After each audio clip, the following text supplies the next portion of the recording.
¿Qué tal? Bienvenidos, bienvenidas. Queremos darles la bienvenida a una nueva emisión de la NOS Televisión.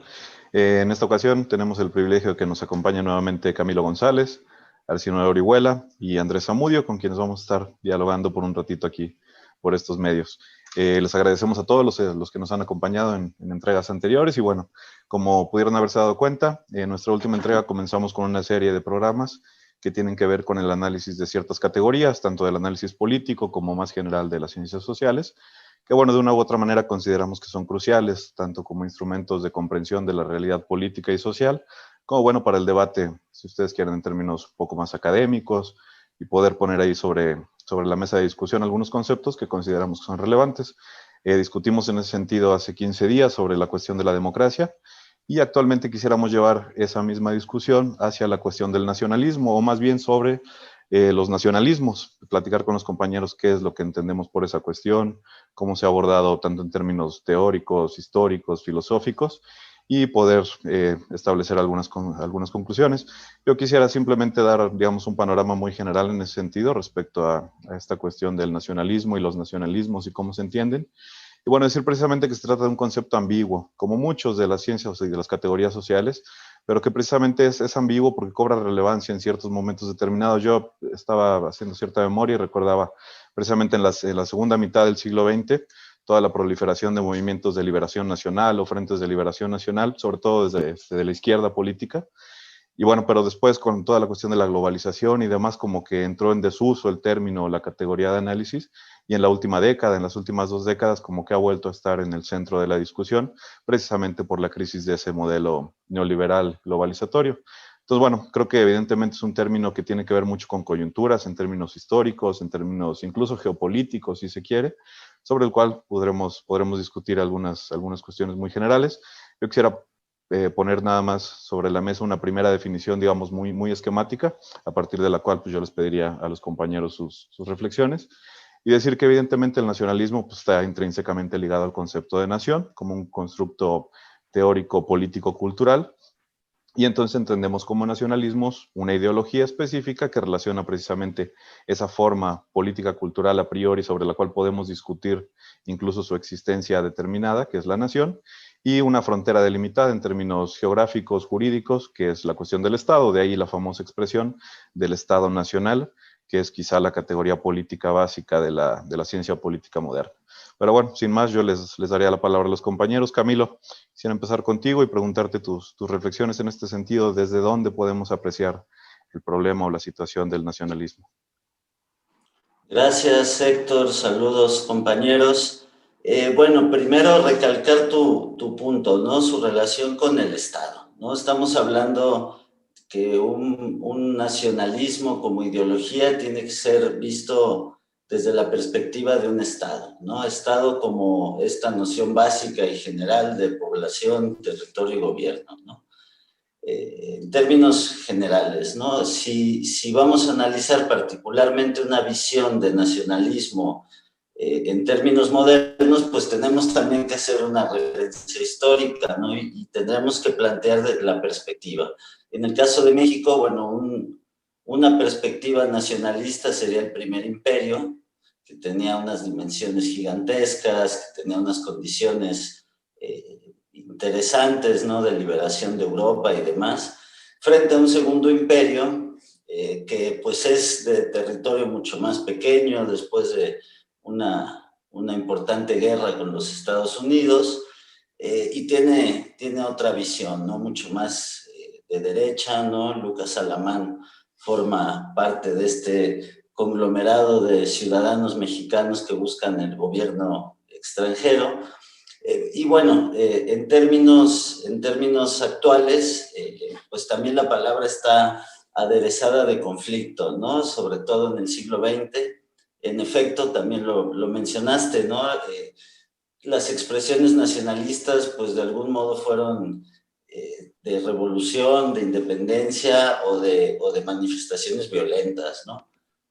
Ahora creo que sí, desde la perspectiva de México, el nacionalismo mexicano tiene pues se ha refrescado o se ha intentado refrescar en términos políticos con una visión que yo llamaría de centro, pero bueno, que algunos ven en el presidente López Obrador de izquierda, y en la que es un estado de bienestar, ¿no? Un estado de bienestar en términos nacionales que apoya a los estudiantes, que apoya a la población con ciertas debilidades, incapacidades o necesidades, pero también ha sido un estado participativo en lo internacional, muy a su estilo, queriendo hacer quizá un distanciamiento de lo que vimos en Latinoamérica como una izquierda más aguerrida,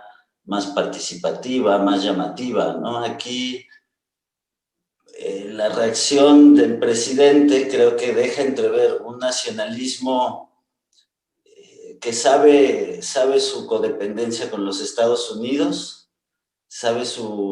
sabe que está siendo visto por una buena parte en el mundo, por esta reacción de México, por fin a la izquierda que no se había dado, ¿no? La primera transición va a la derecha y pues ahí se quedó, ¿no? Y relativamente la llegada de López Obrador pone en el centro izquierda el tema, ¿no? Entonces, ¿cómo ver el nacionalismo? ¿Bajo qué perspectiva? Bueno, tendría que ser una perspectiva mexicana, ¿no? En términos de análisis político, para también no perdernos en otros temas, ¿no? Y bueno, su principal correlación con el Estado gobierno de Estados Unidos, ¿no? Ahí lo dejaría. Gracias, Camilo. Creo que es importante esta cuestión sobre la famosa cuarta transformación. Ahorita en la segunda ronda te pediría tus opiniones más precisas respecto a este carácter. Arsinoe, antes de que pasemos precisamente al terreno de lo concreto, en términos de la teoría, ¿cómo interpretaríamos los nacionalismos? Bueno, yo quiero contribuir al análisis tratando de acotar el fenómeno nacionalista, es decir, de constreñir el concepto de nacionalismo a aquello que teóricamente connota, porque observo que a menudo se confunde con otros conceptos. Y lo primero que hay que precisar es que cuando hablamos de nacionalismo, hablamos de un fenómeno, como ya señalaron las dos primeras intervenciones, que discurre en el ámbito de los estados nacionales. Y sobre ello hay básicamente dos perspectivas para abordar la génesis del Estado Nacional: la de la estatización de la nación o la de la nacionalización del Estado. Es decir, ¿cuál es el orden de los factores? ¿Primero el huevo o primero la gallina? Y la mayoría de los análisis históricos de autores serios coinciden en señalar que el Estado precede a la nación. Es decir, que la nación es hija del Estado y no al revés. Y abogo naturalmente en favor de esta perspectiva. Ahora acá viene lo fino del análisis y donde ya no existe tal vez el mismo consenso en el caso de esta primera premisa. Existen esencialmente dos lecturas acerca de la nación. Ojo que todavía no llegamos al nacionalismo. Hay varias, pero esencialmente dos. Uno, que la nación es una definición social o definición de la realidad que la burguesía fabricó artificialmente para incorporar a las mayorías explotadas al proyecto del Estado burgués, es decir, una forma de legitimación política. Y dos, que la nación es una comunidad imaginada, es decir, es una forma de identidad colectiva. Y yo sostengo, apoyado en la evidencia histórica y en la singularidad de nuestro país, que la nación encierra las dos cosas. Y me explico, en el pasado premoderno, la legitimación del poder se producía en forma fundamentalmente religiosa y obedecía al poder del rey. Es decir, era religiosa y personal. Las revoluciones políticas modernas, especialmente la Revolución Francesa, disiparon esos lazos políticos basados en la religión, y esto trajo consigo la necesidad de justificar el poder en términos seculares. Bueno, resumiendo groseramente 300 años de historia, así nació la forma nacional, laica e impersonal de legitimación del poder del Estado, que es básicamente la idea de que el poder del Estado emana ya no de Dios o de alguna abstracción filosófica, sino de la nación. Entonces, si se dan cuenta, la nación es una especie de secularización de la legitimación del poder. Ahora, respecto a la nación como comunidad imaginada, lo específico de esta lectura es el sentimiento de pertenencia a un colectivo. Esta pertenencia e identidad se basa en un conjunto de elementos distintivos, ya ampliamente difundidos: lengua, religión, tradición, cultura, historia común. Ahora, de acuerdo con el planteamiento del autor que desarrolla este concepto de nación, cuyo apellido es Anderson, la idea del carácter imaginado tiene más que ver con la creación e imaginación que con la fabricación o falsedad, que es la conclusión que a menudo parece desprenderse de ciertas interpretaciones cerradas. Es decir, en cierto sentido, y con base en estas dos aproximaciones del concepto de nación, propongo dos definiciones de nacionalismo. Uno, que es una teoría de la legitimidad política que prescribe que debe prevalecer una correspondencia entre la unidad nacional y la unidad política.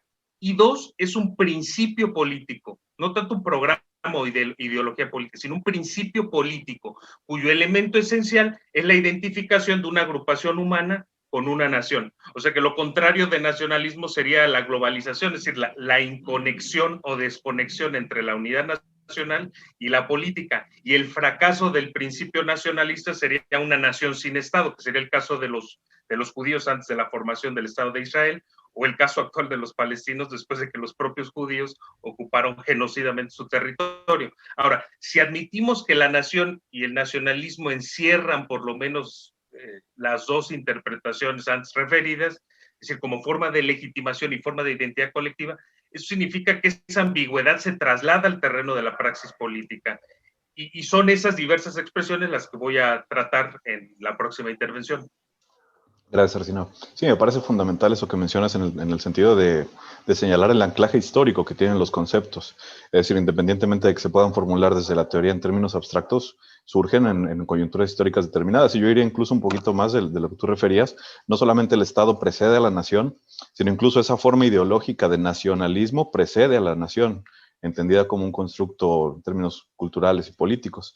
Creo que eso es importante y señalar que muchas veces el término de nación y por ende el nacionalismo se construye en términos negativos. Es decir, se construye, por ejemplo, tú mencionabas la cuestión de la Revolución Francesa, pero creo que es mucho más importante en términos del peso específico, en términos históricos que tienen, por ejemplo, las invasiones napoleónicas. A partir de ahí es que se empieza a construir un discurso en términos del nacionalismo y por ende de la nación. Pero bueno, Andrés, no sé desde dónde lo quieras abordar tú, si desde una perspectiva filosófica, cultural, adelante. Buenas noches, ¿cómo están? ¿Cómo están? Gracias, Héctor. Un saludo a Arcino y a Camilo. Gusto saludarlos como siempre. Sí, efectivamente, pues coincido con el planteamiento que Arcino hace, aunque digamos que los teóricos que han abordado el problema del nacionalismo distinguen una cantidad de matices que dan pie a una cantidad proporcional también de nacionalismos, obviamente, ¿no? Digamos que históricamente, como pues básicamente todo lo que está dentro del horizonte moderno político, pues el nacionalismo tiene su germen en la Revolución Francesa sobre todo, ¿no? ¿Cuáles son las características que se dan a partir de esto que Arcino llamaba una secularización de la legitimación del poder, que efectivamente coincidiría con esa lectura? Una característica esencial que los mismos teóricos destacan al respecto es la conformación de una constitución, ¿sí? Entonces, la constitución vendría a ser justamente esa instancia, ¿no? Es una instancia normativa, la máxima instancia normativa que tienen los estados-nación, que es la que, de la cual emana todo el poder, ¿sí? Y que es la que dicta básicamente sustituyendo aquel poder soberano del aristócrata o del rey en el estado feudal, ¿sí? Que sería el estado, digamos, que le precede históricamente hablando a los estados modernos, ¿no? Entonces, bueno, es importante establecer este origen, sobre todo en este contexto en el que por los intereses políticos y la propaganda que la propia globalización, el neoliberalismo, los intereses transnacionales han difundido con respecto a la anacronía del nacionalismo, pues es importante señalar que realmente la mayor parte de los estados occidentales y de los que tienen influencia occidental, pues son estados modernos que tienen una constitución y como tal su base teórica está dentro del nacionalismo. En ese sentido es bien pertinente decir que el nacionalismo no es anacrónico, ¿sí? Lo que habría que precisar o matizar en todo caso es cuáles han sido los excesos del nacionalismo, pero no podemos poner todas las expresiones nacionalistas dentro de ese saco general, ¿no?, que pretende esta propaganda, y decir que el nacionalismo es anacrónico, ¿no? Para que el nacionalismo sea anacrónico, en primer lugar, tendríamos que transitar a otro tipo de Estado, ¿no?, que de pronto es lo que sería el sueño de los neoliberales, ¿no?, que no solo quieren transitar a otro tipo de Estado, sino que básicamente quieren desaparecerlo, ¿no? Sería como el siguiente periodo histórico que ellos piensan que le corresponde al Estado-nación, ¿no? Quizá podría denominarse algo así como un Estado mercantil, o ¿sí?, completamente sujeto a las leyes del mercado, bajo esa utopía de la autorregulación que solamente existe en sus ilusiones, ¿sí? Entonces, yo creo que solamente en algún contexto así, que yo no esperaría que ocurriese nunca, es que podríamos hablar del anacronismo del nacionalismo, ¿sí? Pero realmente la vigencia institucional que tienen los estados hoy en día nos demuestra que todos los estados modernos en ese sentido son nacionalistas.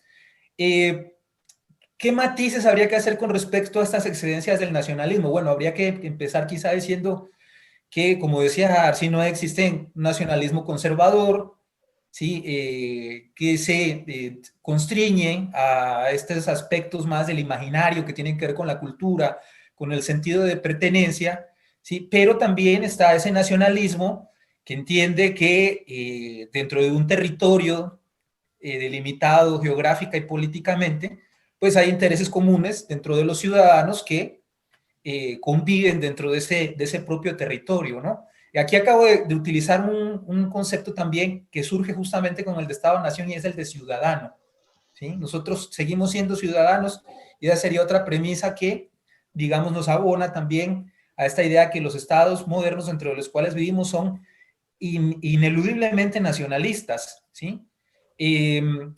Entonces, decía, por una parte están esos excesos del nacionalismo conservador, cuya máxima expresión quizá podría ser el fascismo, ¿sí? Pone por delante de todo el sentido de la pertenencia, al grado que configura un nosotros, que crea un enemigo también, ¿sí? El cual está por fuera de ese horizonte cultural y político a los que pertenecen, o a los que se consideran como pertenecientes dentro de ese horizonte, ¿sí?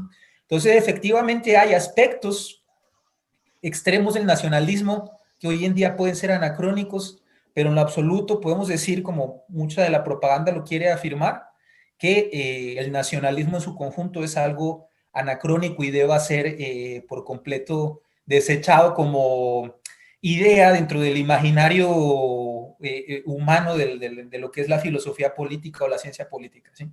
Gracias, Andrés. Voy a seguir contigo para que nos des algunas impresiones más. Nada más quisiera yo señalar una cuestión. Yo dudaría o pondría un poquito en tela de juicio esa decir que el neoliberalismo fue antinacionalista, porque lo cierto es que requería por fuerza de un Estado, a pesar de todo ese mito del derrumbe del Estado y del adelgazamiento del Estado, requería de un Estado fuerza. Y bueno, para más evidencia están los casos de corrupción que se han destapado en las últimas semanas, lo que pasó en Perú, en Chile, en todos lados, sobre la presencia del Estado y de un Estado nacional dentro de esos 30 años de neoliberalismo. Yo añadiría nada más en el sentido de, digamos, parafraseando, tomando esta idea del doble péndulo de Polanyi, el nacionalismo ha seguido ese mismo movimiento de tantos de inclusión, por un lado, de una parte de la ciudadanía, que son precisamente ese concepto de ciudadano que adquiere relevancia a partir de la Revolución Francesa, pero al mismo tiempo el concepto de nacionalismo ha servido para excluir a grandes partes de la población, y podríamos ser ahí una distinción muy lineal, digamos, entre la cuestión del racismo y el nacionalismo, es decir, una precondición, como dicen en términos de lógica, una condición necesaria, pero no suficiente para que exista el racismo, es el nacionalismo. Entonces, bueno, esa sería otra vertiente que quizá podríamos discutir en otro momento. Para que sigas tú, Andrés, digamos, en términos actuales, podemos analizar el caso mexicano con la nueva política de la Cuarta Transformación. ¿Cuáles serían las especificidades del nacionalismo ya en el terreno de lo concreto, históricamente, el día de hoy, si lo podemos Bueno, evaluar así? empato curiosamente lo mismo que voy a comentar respecto al caso del nacionalismo mexicano con lo que preguntas, ¿no? Y justamente porque el ejemplo de nacionalismo que tengo en mente para responder esa pregunta que haces con respecto al neoliberalismo es el nacionalismo mexicano, que tiene condiciones muy específicas y particulares, ¿no? Frente a otras expresiones históricas que podemos también considerar como nacionalistas. ¿Por qué consideraría o por qué estoy diciendo que el neoliberalismo sería en algún sentido opuesto al nacionalismo? Bueno, porque estoy pensando justamente en este nacionalismo revolucionario mexicano, ¿sí? Que es heredero de las luchas de la revolución y que como un constructo revolucionario tiene por bandera ideológica la justicia social. ¿Sí? Si entendemos el neoliberalismo, que quizá esta premisa pueda ser discutible, aunque no tenemos tiempo en este momento de discutirlo, de que el neoliberalismo ha puesto por delante los intereses mercantiles y financieros, entonces yo creo que podría sostenerse que hay una oposición clara, ¿sí?, entre los intereses de un territorio político y los intereses transnacionales o financieros, que como lo sabemos en la historia de los estados latinoamericanos no han sido compatibles y que incluso han sido de consecuencias nefastas. En ese sentido creo, y desde este nacionalismo económico específicamente, porque creo que el nacionalismo revolucionario mexicano tiene mucho de nacionalismo económico, desde el nacionalismo económico los intereses del mercado, que es un mercado global, son opuestos a los de justamente este tipo de nacionalismo. ¿Qué es lo que sucede y por qué es muy pertinente tu precisión? Porque efectivamente pues la burguesía mundial, que es justamente la que maneja las empresas transnacionales y los mercados, pues se tienen que valer del Estado. Han tenido estados que por mucho que estén fundados en la idea del nacionalismo, realmente son estados cómplices de los intereses de los grandes mercados y los transnacionales, y no podrían hacerlo sin eso, ¿no? Pero eso es como realmente ellos de facto actúan para imponer esos intereses y llevar a cabo su agenda, y la otra parte sería realmente lo que está dentro de su horizonte ideológico, que no necesariamente es compatible, ¿sí?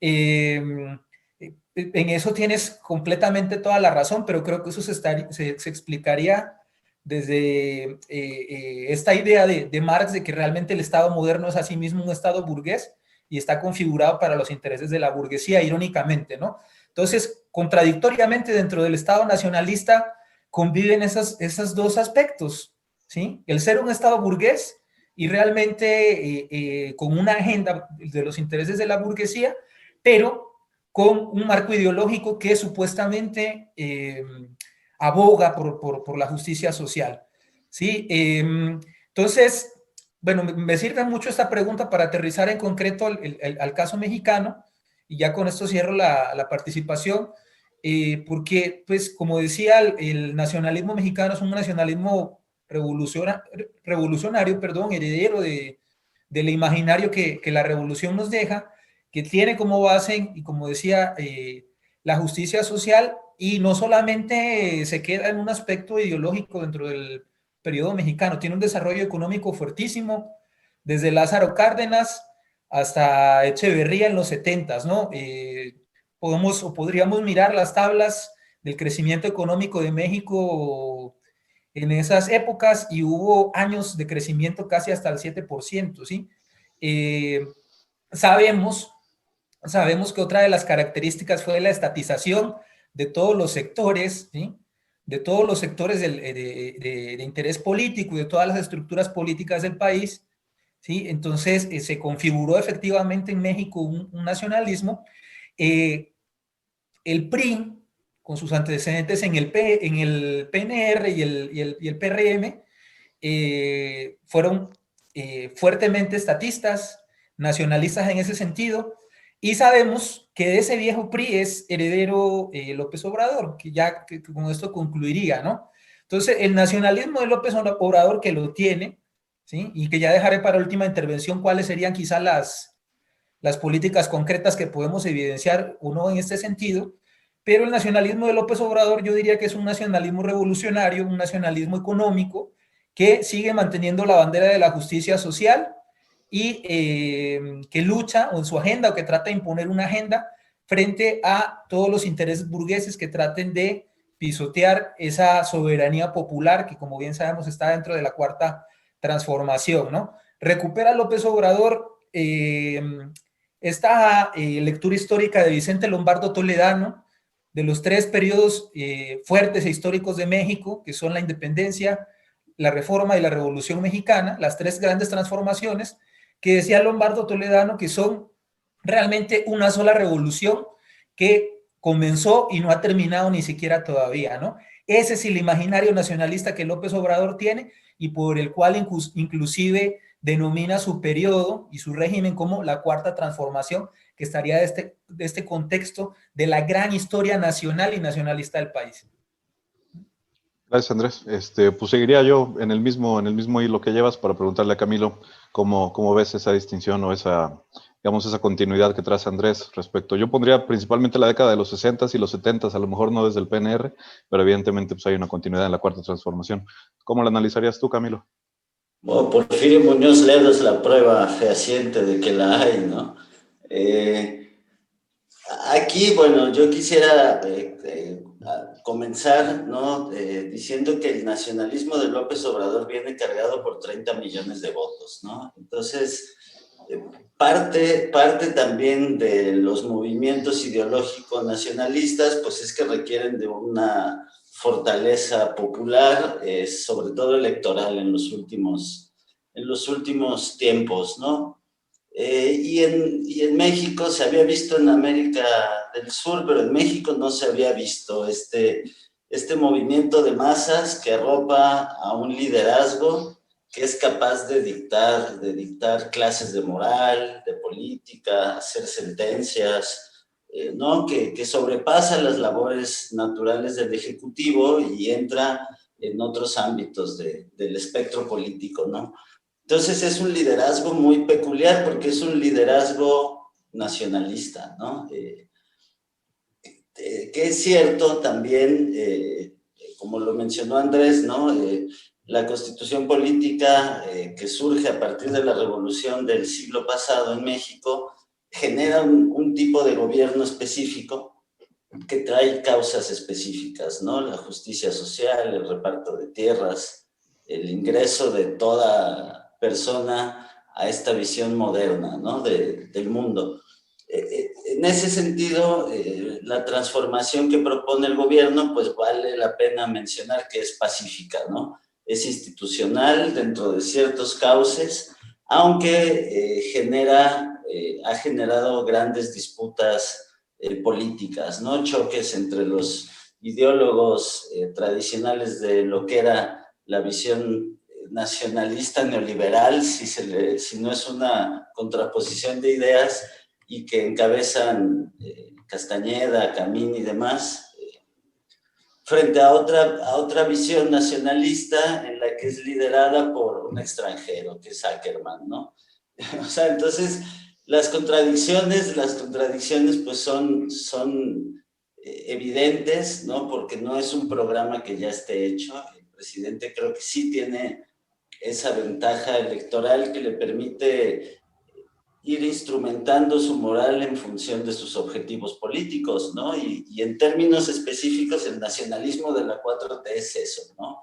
El liderazgo de Andrés Manuel y su visión de Estado. Por eso también el conflicto se manifiesta en el partido de Estado, ¿no? Que aunque Morena como tal no quiere serlo, además de que es un partido de tribus o conformado por movimientos, no deja de ser el partido del Estado por la cantidad abrumadora de votos y por la diversidad de la que está formada, ¿no? Hay todo tipo de grupos dentro de Morena que, bueno, asimila un PRI como lo teníamos en los 70, ¿no?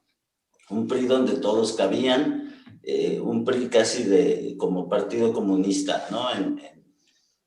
En un territorio gobernado por una autoridad comunista.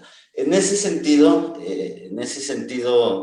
nacionalista, creo que López Obrador es que ha tenido grandes similitudes con el mismo Trump, ¿no? Su nacionalismo es similar en términos de protección a sus intereses como país o como gobierno, su cerrazón a la globalización o a esta globalización política, siendo que, bueno, hay una globalización de mercancías, por así decirlo, en términos de que toda economía y sobre todo la nuestra depende de procesos que se hacen en otros países, ¿no?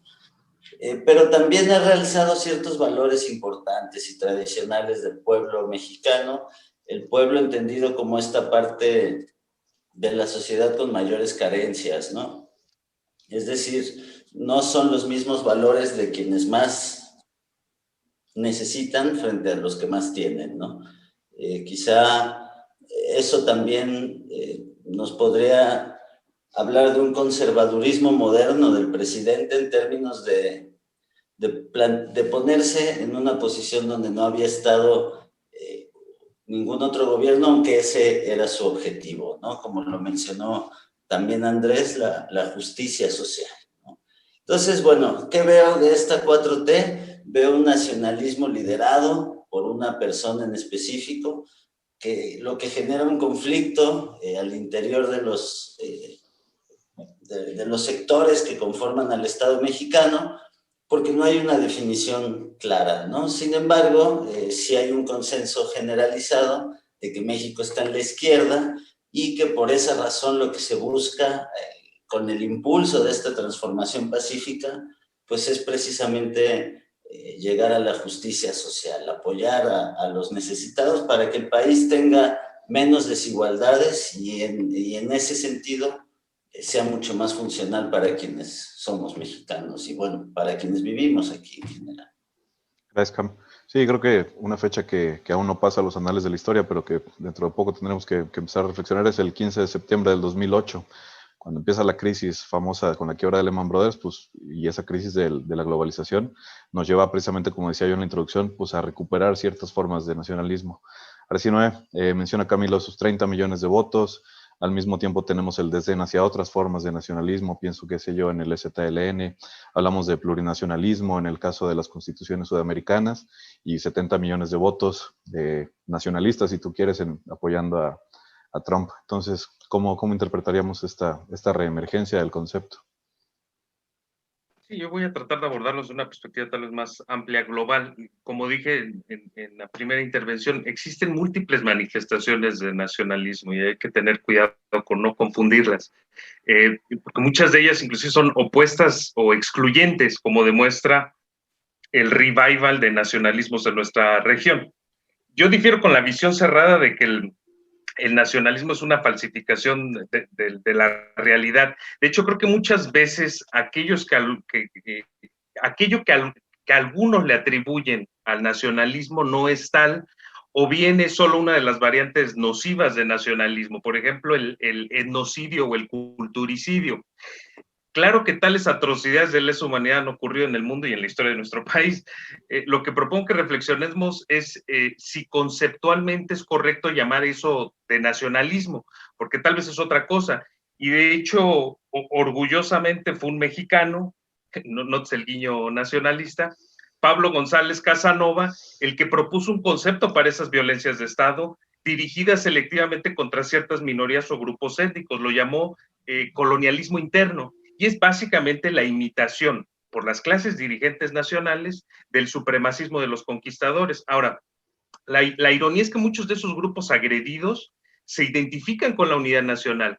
Son los gobernantes los que no se identifican con esos grupos, y ahí el problema es de la élite dirigente, porque hasta ahora esas agresiones no han producido identidades adversas al dispositivo de legitimación nacional. Lo que quiero decir es, no hay grupos nacionales reclamando independencia o la formación de otro Estado, que es una precondición del nacionalismo.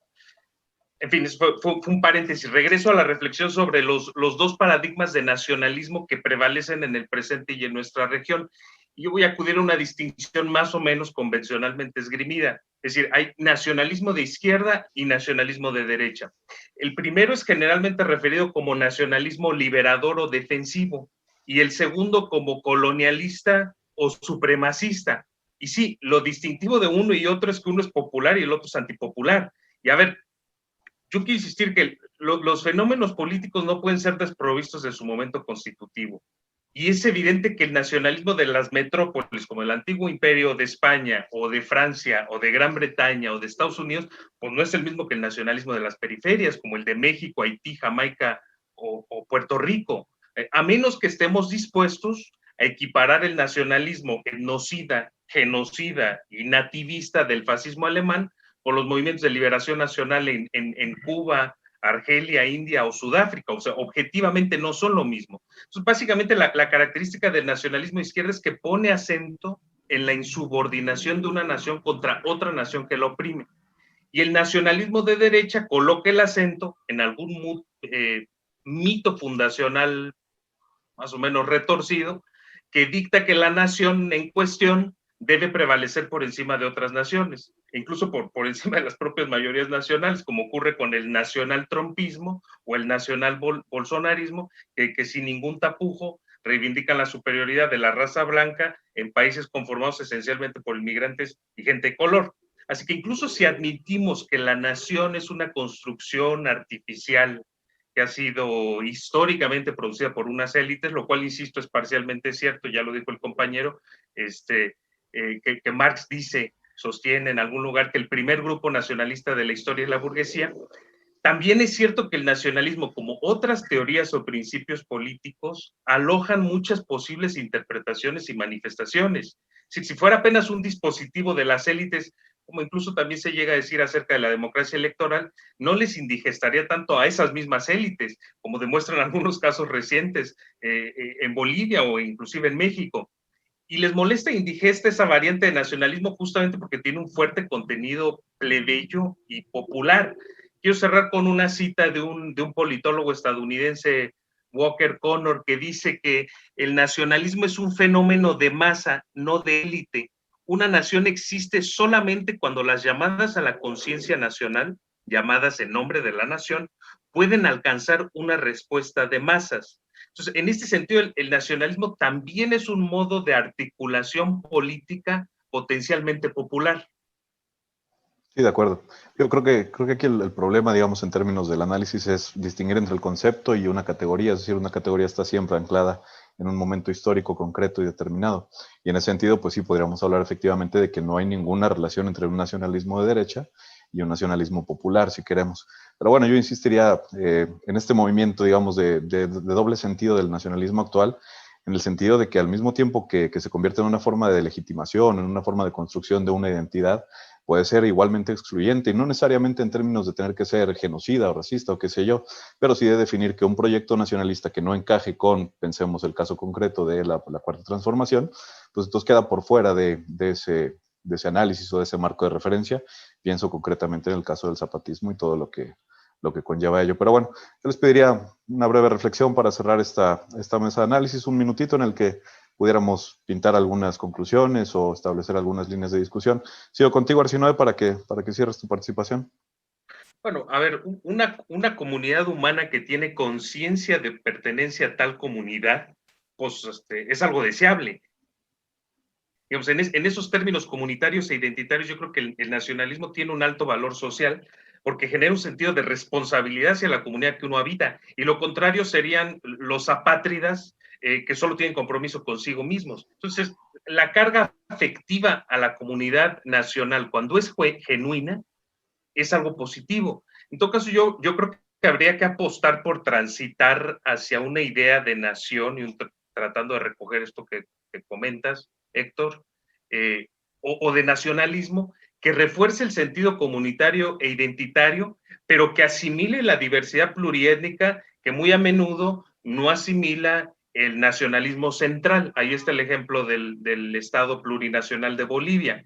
Y a ver, lo que yo no admito, más allá de que discutamos ampliamente sobre el nacionalismo, es que todos los nacionalismos sean lo mismo. No pueden serlo si hay países como el nuestro, en el que nos enseñaron a apreciar lo ajeno y a despreciar lo propio. El nuestro es un nacionalismo de resistencia, de autoestima, al contrario del nacionalismo de los pueblos que fueron enseñados a lo contrario, es decir, a apreciar lo propio y a despreciar lo ajeno. Esos son supremacistas. Y en ese sentido, el nuestro es apenas una respuesta defensiva al de ellos. Entonces, en fin, yo quiero dejar estas observaciones para la reflexión, y con estos últimos comentarios cierro mi intervención, con la expectativa de encontrarnos próximamente. Gracias, Arsi. En esta mesa. Gracias, Héctor. Gracias. Andrés, te pediría igual un minutito para cerrar tus reflexiones finales.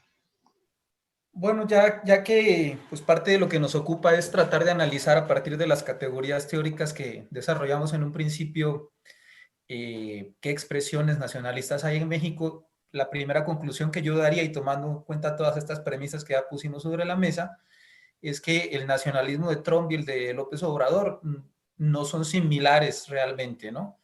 El nacionalismo de Trump tiene más las características de ese nacionalismo supremacista, evidentemente, que Arsinoe dice.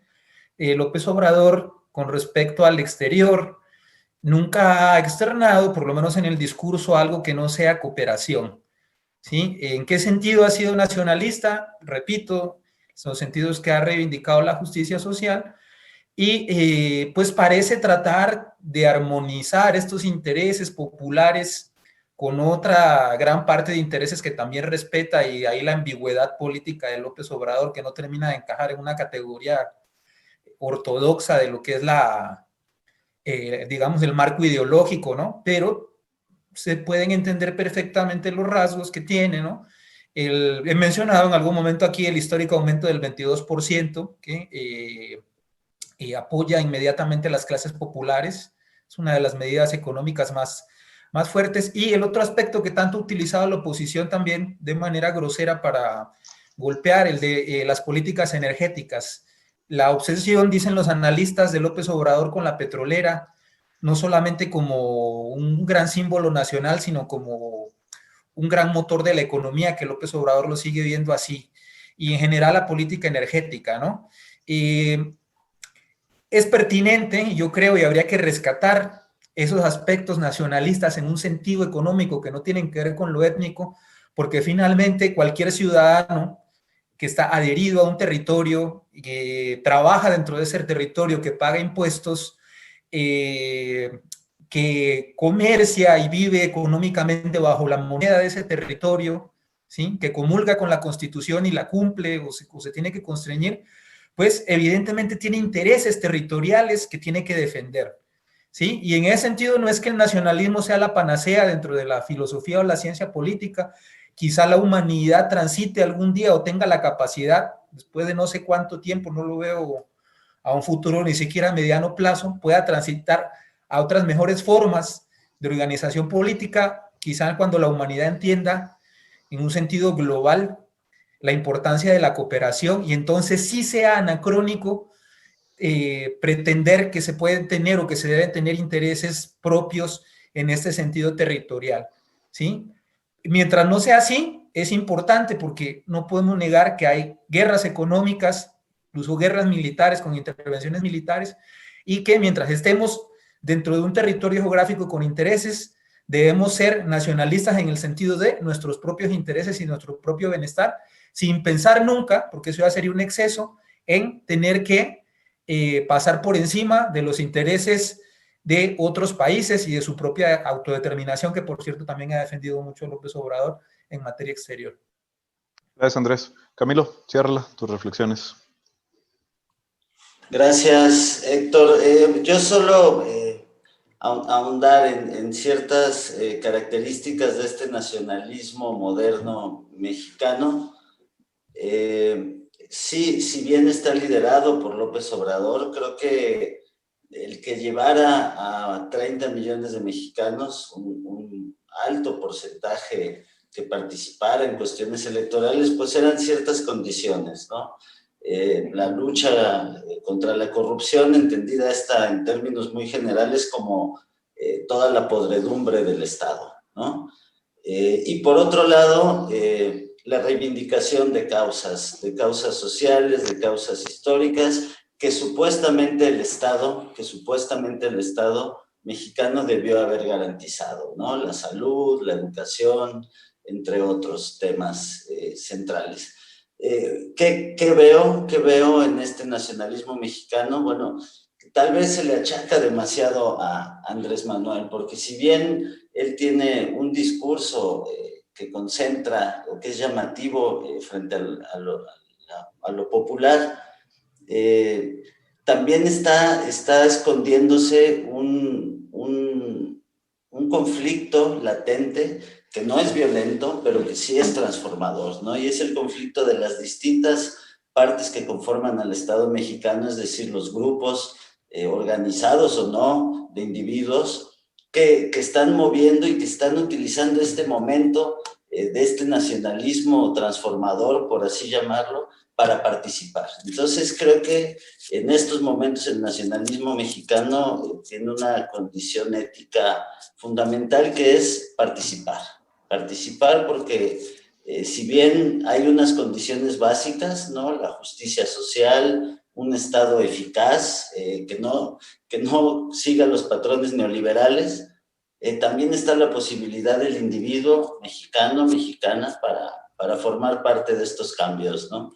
Entonces, este nacionalismo mexicano creo que sí está conformado por una cuestión ética de participación política y un poco de esperanza, ¿no? Un poco de que tus actividades cotidianas sí pueden influir en esta visión de Estado mexicano que todos podemos tener, ¿no? Ahí lo dejaría. Gracias, compañeros, un gusto. De acuerdo, Camilo. Sí, evidentemente me llama la atención el paralelismo que podemos trazar respecto a la última discusión que tuvimos, es decir, no hay una democracia llena de contenido a priori, como no hay un nacionalismo que esté determinado ya por determinadas condiciones. Y bueno, en ese sentido lo que toca es pensar precisamente en una forma distinta de nacionalismo. Digo, para no citar al ilustre González Casanova, plantearía hoy una idea de Etienne Balibar. Podemos trazar ese discurso que se ha hecho siempre sobre un nacionalismo autorreferencial, o podemos pasar a una cuestión distinta que tenga que ver con la pluralidad, con el reconocimiento a otras formas de concebir la identidad. Y bueno, les quiero agradecer a todos. Ha sido un interesante ejercicio de reflexión. Creo que en la actualidad, digamos, podemos identificar ciertos pilares a través de los cuales la gente forma políticas de identificación y a través de los cuales invariablemente por los cuales transita el conflicto social, que son el de raza, el de género, el de clase y evidentemente el de nación. Quizá podríamos aquí empezar una serie de debates sobre esos conceptos. Pero bueno, sin más, agradecerles a ustedes, agradecerles a la audiencia y nos encontramos próximamente por acá. Un saludo, que estén muy bien.